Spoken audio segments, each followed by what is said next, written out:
ഒരുപാട് ധ്യാനങ്ങളുണ്ട്. ഏറ്റവും പവർഫുൾ എന്ന് പറയുന്നത് സമത വിപാസന എന്നാണ്. ഈ സമതയാണ് ആദ്യത്തെ ധ്യാനം, രണ്ടാമത്തെ വിപാസന എന്നുള്ളതാണ്. വിപാസന കുറച്ച് അഡ്വാൻസ്ഡ് ആണ്.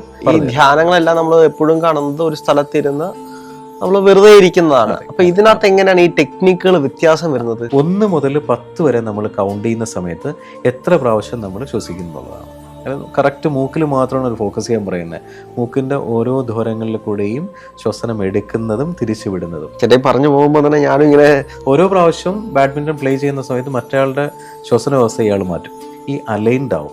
പിംഗള നാഡികളിൽ കൂടെ ഈ ശ്വസന വ്യവസ്ഥയെ സുഷുമ്നയിൽ കൺട്രോൾ ചെയ്യാൻ പറ്റും. പക്ഷെ ശാന്തനായ ഒരാളായിട്ട് മാറും. ഈ ബേസിക് സംഭവം തരുന്നത് ഏറ്റവും നല്ല തീവ്രമായ സംഭവമാണ്. ബുദ്ധമത ആചാര്യൻ, അതായത് ടിബറ്റൻ ബുദ്ധമത ആചാര്യൻ എന്ന് പറയുന്നത് മിലേരേബ. അദ്ദേഹം വളരെ പ്രശസ്തനാണ്. ഒരുപാട് പേർക്ക് ജീവിതം വഴികാട്ടി കൊടുത്തതും അതുപോലെ തന്നെ 100,000 സോങ്സ് ഓഫ് മിലരേബ എന്നുള്ള ബുക്സ് ഉണ്ട്. അദ്ദേഹത്തിൻ്റെ ബുക്സിനകത്ത് ശ്രേഷ്ഠമായ ധ്യാന രീതികളെ കുറിച്ച് കൊടുത്തിട്ടുണ്ട്. അതിൽ ഒരുപാട് ധ്യാനങ്ങളുണ്ട്. ഏറ്റവും പവർഫുൾ എന്ന് പറയുന്നത് സമത വിപാസന എന്നാണ്.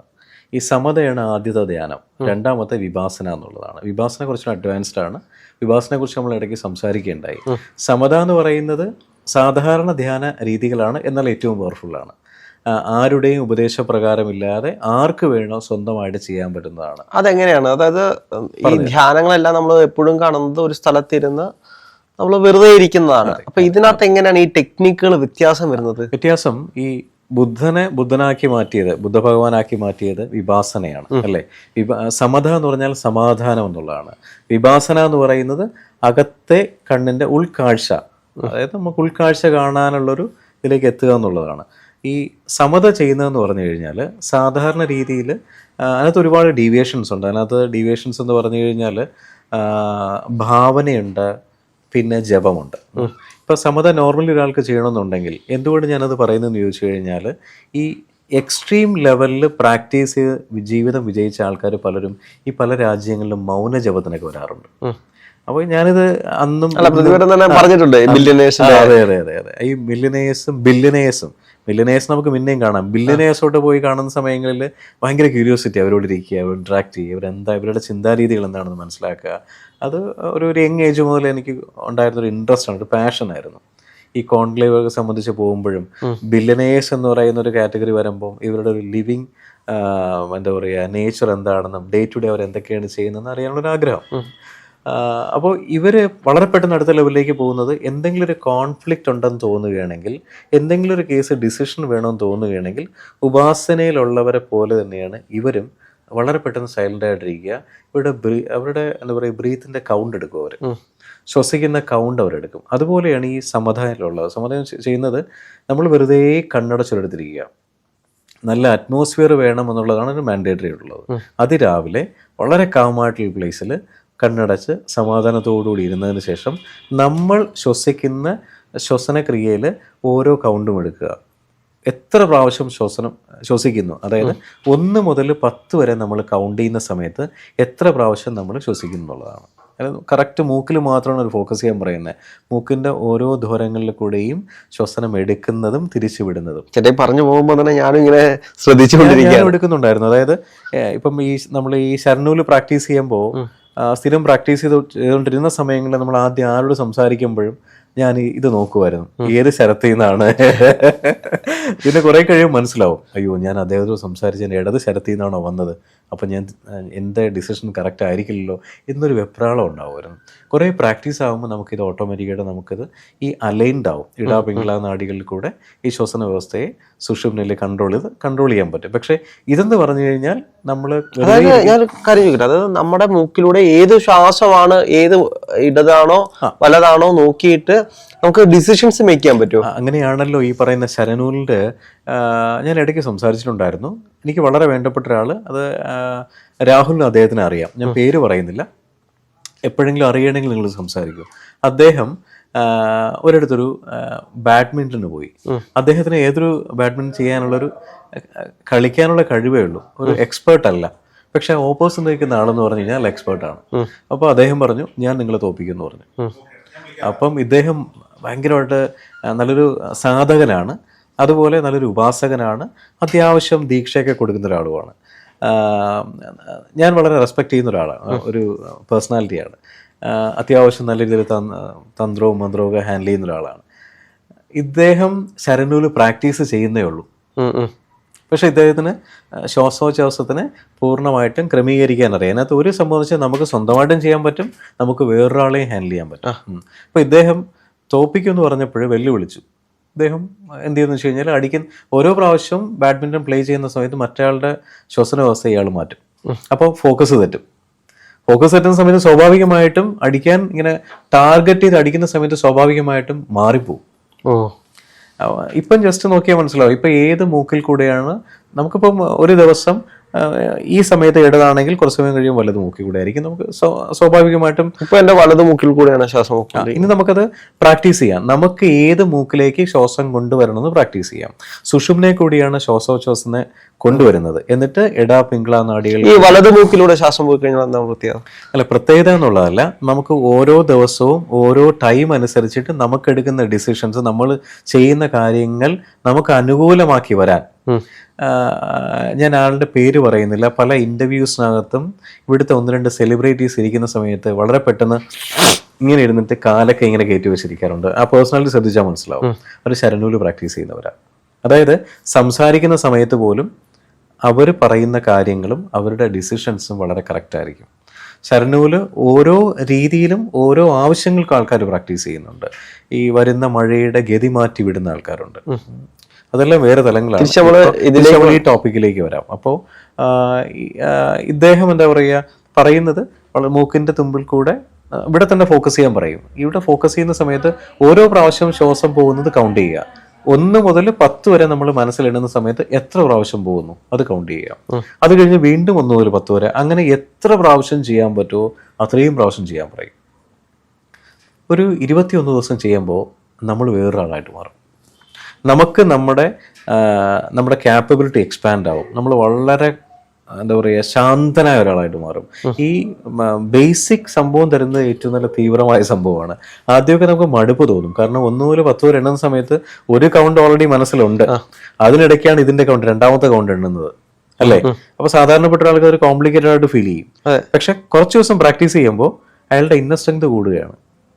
അപ്പോൾ ഈ മിൽഡ്രേവ എന്ന് പറയുന്ന അദ്ദേഹം സാധാരണ ഒരാളല്ല. ഒരു എന്താ പറയുക, ഈ ടിബറ്റൻ ബുദ്ധമത ആചാര്യൻ എന്ന് പറയുന്നത് ഒരുപാട് പേരെ എൻലൈറ്റ്മെന്റിലേക്ക് എത്തിച്ചൊരു വ്യക്തിയാണ്. ഈ എൻലൈറ്റ്മെന്റിലേക്ക് എത്തിക്കുന്നതിന് മുമ്പായിട്ട് ഇദ്ദേഹത്തിന്റെ ഒരു പാസ്റ്റ് എന്ന് പറയുന്നത് വളരെ മോശമായിട്ടുള്ള അനുഭവങ്ങളാണ്. ആ മോശമായ അനുഭവങ്ങളിൽ കൂടെയാണ് അദ്ദേഹം തിരിച്ചറിവ് കൂടെ വന്ന് ഈ ശ്രേഷ്ഠമായ വിദ്യകൾ അഭ്യസിച്ച് സ്വായത്തമാക്കിയതിന് ശേഷം മാത്രമാണ് മറ്റുള്ളവർക്ക് പറഞ്ഞു കൊടുക്കുന്നതും അവരുടെ വിജയം കണ്ടതിന് ശേഷം മാത്രമാണ് അദ്ദേഹം ആ ബുക്കിലേക്ക് ഈ ധ്യാന പ്രക്രിയയില് ആളുകൾക്ക്, അതായത് സാധാരണപ്പെട്ട മനുഷ്യർക്ക് ഏറ്റവും പ്രയോജനപരമാകുന്നത് ഏതാണ്? വിപാസനയാണോ അതോ? വിപാസന അഡ്വാൻസ്ഡ് ആണ്, രണ്ടാമത്തെ സെഗ്മെന്റ് ആണ്. ആദ്യം ഈ പറയുന്ന സമത എന്ന് പറഞ്ഞ് ചെയ്തു കഴിഞ്ഞാൽ ആദ്യത്തെ ഈ ധ്യാനം എല്ലാവർക്കും ചെയ്യാം. ഇത് ഇന്റർ കണക്റ്റഡ് ആണല്ലേ? ഇന്റർ കണക്റ്റഡ് ആണ്, അതെ. അപ്പോൾ വിപാസന ചെയ്തതിന് ശേഷം മാത്രമേ സമത ചെയ്തതിനു ശേഷം മാത്രമേ വിപാസന ചെയ്യാൻ പോകാൻ പറ്റുള്ളൂ. സമത ചെയ്യുമ്പോൾ ബേസിക് ആണ്. ബേസിക് നമുക്ക് ഇവിടെ കിട്ടിക്കഴിഞ്ഞു. അതിൽ 2 ഡീവിയേഷൻസ് വേറെ ഉണ്ട്. ഒന്നെന്ന് പറയുന്നത് ഭാവന. അപ്പോൾ ഈ പറയുന്ന കൗണ്ട് ചെയ്യാൻ പറ്റുന്നില്ല, കോംപ്ലിക്കേറ്റഡ് ആണെന്ന് ഫീൽ ചെയ്യണമെങ്കിൽ നിങ്ങൾക്ക് ഇഷ്ടമുള്ള ഡയറ്റ് നിങ്ങൾ ഇമാജിൻ ചെയ്യാൻ പറയും. ഒരു ഇമാജിനറി മെക്കാനിസമാണ്. അപ്പോൾ ഫോർ എക്സാമ്പിൾ ഓരോ ആൾക്കാർക്കും ഓരോ റിലീജിയനിലെ ഡയറ്റീസ് ഇഷ്ടമായിരിക്കും.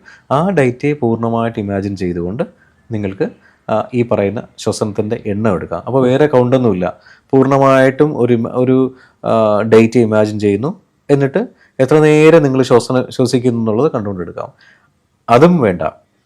ഇപ്പോൾ ഈ പറയുന്ന റിലീജിയൻ വിശ്വാസമില്ലാത്തവരാണെന്നുണ്ടെങ്കിൽ ഏറ്റവും സിംപിളസ്റ്റ് മെത്തേഡും ഏറ്റവും സക്സസ്ഫുൾ ആയിട്ട് നിൽക്കുന്ന ഇതാണ്. അതായത് ഏതെങ്കിലും അരുവിയുടെ ഭാഗത്ത് നിങ്ങൾ ഇരിക്കുന്നതായിട്ട് സങ്കല്പിക്കുക. എന്നിട്ട് എന്താ പറയുക, ഈ ബ്ലൂ ആകാശം, ഈ പറയുന്ന നീല കളർ ആകാശം ഉള്ളതായുള്ള വിഷ്വലൈസേഷൻ ചെയ്യുക. അവിടെ ഇത് എന്താ പറയുക, നമ്മുടെ മഴവില്ലുള്ളതായിട്ട് സങ്കല്പിക്കുക. ഇതാണ് ഏറ്റവും കൂടുതൽ ആൾക്കാർ ഫോളോ ചെയ്യുന്നൊരു സിസ്റ്റം. ബ്ലൂ ആകാശം കാണാൻ പറ്റുന്ന ഒരാൾക്ക് ചഞ്ചലമല്ലാത്തൊരു മനസ്സുണ്ടെന്നാണ് പറയുന്നത്. അതെല്ലാവരും പറയുന്നതാണ്, ഞാൻ പറയുന്നതല്ല. അതായത് മനസ്സെന്ന് പറയുന്നത് എപ്പോഴും ഇങ്ങനെ നമുക്കെല്ലാവർക്കും ഇങ്ങനെ ഭയങ്കര ഓടി നടക്കുന്ന സംഭവമാണല്ലോ. നമ്മളിവിടെ സംസാരിക്കണമെങ്കിൽ നമ്മുടെ ചിന്താഗതികൾ പലതായിരിക്കും, അല്ലേ? അപ്പോൾ ഈ മനസ്സിൻ്റെ ചിന്തകളെ ക്രമീകരിക്കാനാണ് ഈ ഒരു ധ്യാന രീതി. അപ്പോൾ നീല കളർ ആകാശത്തിനെ കാണുന്നു, അതിലൊരു മഴവില്ല് കാണുന്നു, നമ്മൾ ഒരു അരുവിയുടെ നടുക്കിരിക്കുന്നു. ഇത് മാത്രം വിഷ്വൽ ചെയ്തുകൊണ്ട് ഈ പറയുന്ന ശ്വാസത്തിൻ്റെ എണ്ണം എടുക്കാം. അപ്പോൾ ഒരു ദിവസം നിങ്ങൾ എത്ര നേരം ഇരിക്കുന്നു, എത്ര നേരം ശ്വസിക്കുന്നു, അതാണ് നിങ്ങളുടെ ഈ ശ്വസനം. നാളെ ചെയ്യുമ്പോൾ ചിലപ്പോൾ ഇതായിരിക്കില്ല, കൂടും. അടുത്ത ദിവസം ചെയ്യുമ്പോൾ ചിലപ്പോൾ കുറയും. കുറച്ച് ദിവസം കഴിയുമ്പോൾ നിങ്ങൾക്കൊരു യുണീക്ക് കൗണ്ട് കിട്ടും നിങ്ങൾ എന്താണെന്നുള്ളത്. അവിടെയാണ് നമ്മൾ അടുത്ത തലത്തിലേക്ക് പോകുന്നത്. ഇതാണ് രണ്ടാമത്തെ രീതി, ഭാവന എന്ന് പറയുന്നത്. മൂന്നാമത്തെ രീതി എന്ന് വെച്ചാൽ ഇതൊന്നുമല്ല, തികച്ചും വ്യത്യസ്തമാണ്. അതാണ് ഇന്ന് പല സെലിബ്രിറ്റീസും പോകുമ്പോൾ അവരുടെ കയ്യിൽ ഇത് കാണും, എന്താണ്, നമ്മുടെ ജപമാല കാണും, അല്ലെങ്കിൽ പോക്കറ്റിൽ കാണും, അല്ലെങ്കിൽ ആ സഞ്ചിയിൽ കാണും. പല ആൾക്കാരും ഫ്ലൈറ്റ് ട്രാവൽ ചെയ്യുന്ന സമയത്ത് ശ്രദ്ധിച്ചോണ്ടെന്നറിയില്ല, ഈ ലാൻഡിങ്ങും അല്ലെങ്കിൽ ഫ്ലൈറ്റ് എടുക്കുന്ന സമയത്ത് ഒരു പേടിയുണ്ടാവും. അപ്പോൾ ഇവരെന്ത് ചെയ്യും, പല ആൾക്കാരും ജപമാല പുറത്ത് വെക്കുന്നവരുണ്ടാവും, പേടിയുള്ളവരാണെങ്കിൽ പോക്കറ്റിലിട്ടിട്ട് ജപിച്ചുകൊണ്ടിരിക്കും, അല്ലെങ്കിൽ സഞ്ചിയിലുണ്ടാവും, അല്ലെങ്കിൽ ബാഗിനകത്തുണ്ടാവും, ലാപ്ടോപ്പിന്റെ ഫ്രണ്ട് റോക്കകത്തുണ്ടാവും, കൈ അകത്ത് ബാഗിനകത്തായിരിക്കും. അപ്പം നമ്മൾ വിചാരിക്കും കൈ എന്തിനാ ബാഗിനകത്ത് വെച്ചേക്കുന്നത്, അപ്പോൾ ജപിക്കുന്നതായിരിക്കും, അവർക്ക് പുറമേ കാണിക്കാനൊരു ബുദ്ധിമുട്ടായിരിക്കും. ഈ ജപമാല കൊണ്ട് ജപിക്കുന്നത് നോർമലി ഏതെങ്കിലും ബീജാക്ഷരി മന്ത്രമോ അല്ലെങ്കിൽ അവർക്ക് ഉപദേശം കിട്ടിയിട്ടുണ്ടെങ്കിൽ അങ്ങനെ ജപിക്കാം. ഈ ഉപദേശമൊന്നും ഇല്ല എന്നുണ്ടെങ്കിൽ 2 കോൺസെപ്റ്റിൽ ജപിക്കാം. 1 ശാന്തി, 2 സ്നേഹം.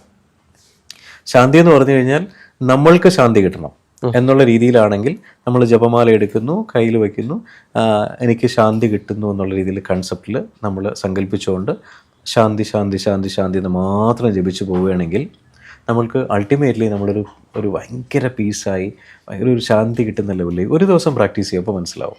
ഒരു ദിവസം അറ്റ്ലീസ്റ്റ് ഒരു 3 മണിക്കൂറോ 2 മണിക്കൂറോ ഒന്ന് പ്രാക്ടീസ് ചെയ്തിട്ട് ഡേ ബൈ ഡേ കൗണ്ട് കൂട്ടണോ കുറയ്ക്കണോ, അതിൻ്റെ സമയം കൂട്ടണോ കുറയ്ക്കണോ നിങ്ങൾ തീരുമാനിച്ചാൽ മതി. അപ്പോൾ നമുക്ക് ആ ശാന്തിയുടെ അനുഭവം മനസ്സിലാവും. സ്നേഹം എന്ന് പറഞ്ഞു കഴിഞ്ഞാൽ രാഹുലെ ഇന്ന് നമുക്കൊക്കെ ഈസി ആയിട്ട് കിട്ടുന്നൊരു സംഭവമാണ് ഫുഡ്, അല്ലേ? സ്നേഹം എല്ലാവർക്കും എല്ലായിടത്തും കിട്ടുന്നില്ല. എത്രയോ പേര് ഒരു നേരം ഒരാൾ വിളിച്ചാൽ കൊള്ളാമെന്ന് ആഗ്രഹിക്കുന്ന ഒരുപാട്, തീർച്ചയായിട്ടും, അല്ലേ? ഒന്ന് എന്നെ വിളിക്കാൻ ആരെങ്കിലും ഉണ്ടെങ്കിൽ, അല്ലെങ്കിൽ ഒന്ന് സ്നേഹിക്കാൻ ആരെങ്കിലും ഉണ്ടെങ്കിൽ, അമ്മയച്ഛനുണ്ടാവാം, ചിലപ്പോൾ ഉണ്ടെങ്കിൽ തന്നെ സ്നേഹം കിട്ടുന്നുണ്ടാവില്ല, ഭാര്യ ഉണ്ടാവാം, ഹസ്ബൻഡ് ഉണ്ടാകാം, ഫ്രണ്ട്സ് ഉണ്ടാകാം. ഇവരൊക്കെ ഒരു എന്താ പറയുക, റിജക്ഷൻ പാറ്റേൺ ആയിരിക്കും. നമ്മൾ എന്ത് നല്ല കാര്യം കാണിച്ചാലും തിരിച്ച് അക്സെപ്റ്റ് ചെയ്യണമെന്നില്ല. അത് മേ ബി ആ സോളിൻ്റെ ഒരു പാസ്റ്റ് കർമ്മയാണ്. പക്ഷേ അങ്ങനെ വിചാരിക്കുന്ന ഒരുപാട് ആൾക്കാരുണ്ട്. അപ്പോൾ അവരിലേക്ക് നമുക്ക് സ്നേഹം കൊടുക്കാൻ വേണ്ടി നമുക്ക് സ്നേഹം സങ്കല്പിച്ചുകൊണ്ട് സ്നേഹം മറ്റുള്ളവർക്ക് കിട്ടട്ടെ എന്നൊരു കൺസെപ്റ്റിൽ കൂടെ സ്നേഹം സ്നേഹം സ്നേഹം മാത്രം ജപിച്ചു നോക്കിയേ നമ്മളാൽ മറ്റൊരാളുടെ മനസ്സിനെ സന്തോഷപ്പെടുത്താൻ പറ്റും. അതും ഈ പറയുന്ന ജപരീതികൾ, ഈ ധ്യാന രീതികളിൽ ഈ സമതയിലെ 3ാമത്തെ പോർഷനാണ്. അപ്പോൾ ഈ 3 തലങ്ങളിലും ഏത് വേണം അവർക്ക് ഉപയോഗിക്കാം. എന്താണെങ്കിലും എല്ലാവർക്കും ഇത് ഉപകാരപ്രദമാകട്ടെ. അതെ.